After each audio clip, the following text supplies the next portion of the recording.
Hi guys. My article is called "Choosing Attention" by Lynn Helding, who is a mezzo-soprano and vocal coach, and she's the director of performance studies at Dickinson College, wherever that is. And in her article, she talks about how attention is one of the most important factors to learning and memory, which is what we do as musicians, right?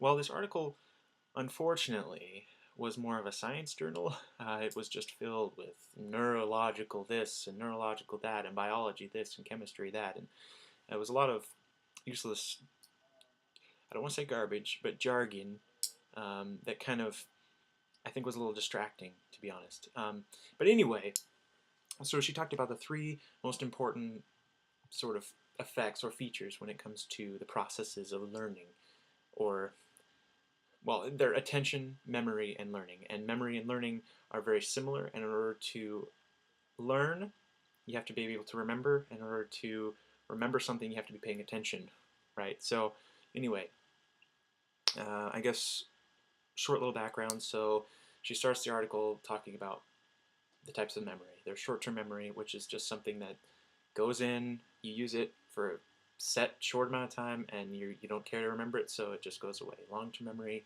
in order to remember it, you have to either want to remember it, so you take the time to go over something over and over, and or you have some sort of emotional response to it, and it gets stuck in your brain, and it's there, and your brain sort of consolidates to make room for that.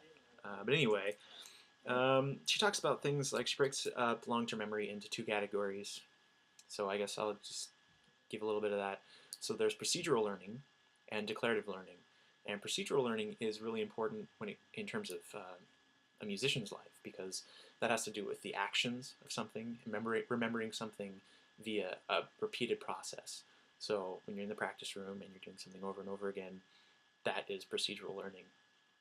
And it was actually funny because she talked about how professional musicians, or any musician, when they're in performance and they become aware of their surroundings, and becomes less of a habit than they actually try to remember how to do something, then that's when they mess up, right? Because they learned via a process and not by just the mind trying to think of something, right? So anyway, that was kind of funny. But declarative learning is like what we do in school, studying, reading. That's basically what that is. It doesn't have much to do with music so much. But anyway, so she talks about ADHD, and she talks about how those aren't people who are necessarily unfocused. They're just extremely focused on everything at once, because there's some sort of inhibitor or something that blocks or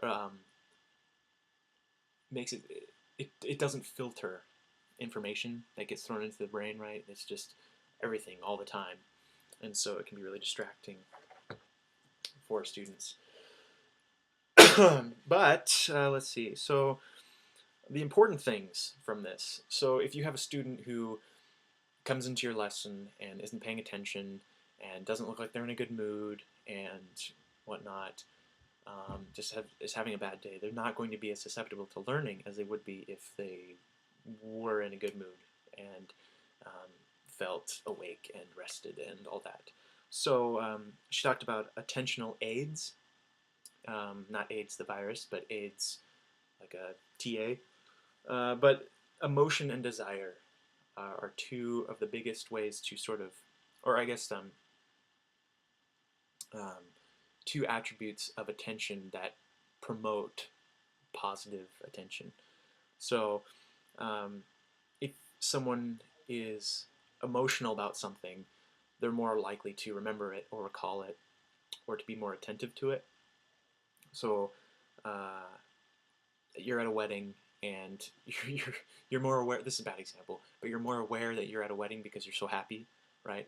Well, you're more likely to remember your wedding because it was either a good or bad experience, but it was a big event in your life, and you had an emotional response to it, so you're more likely to remember it. So if your student comes in and then they're in a bad mood, or they're just in a melba-toast mood, they're not going to pay as much attention or be more open to learning. So if you can get them into a good mood, then they're more likely to learn.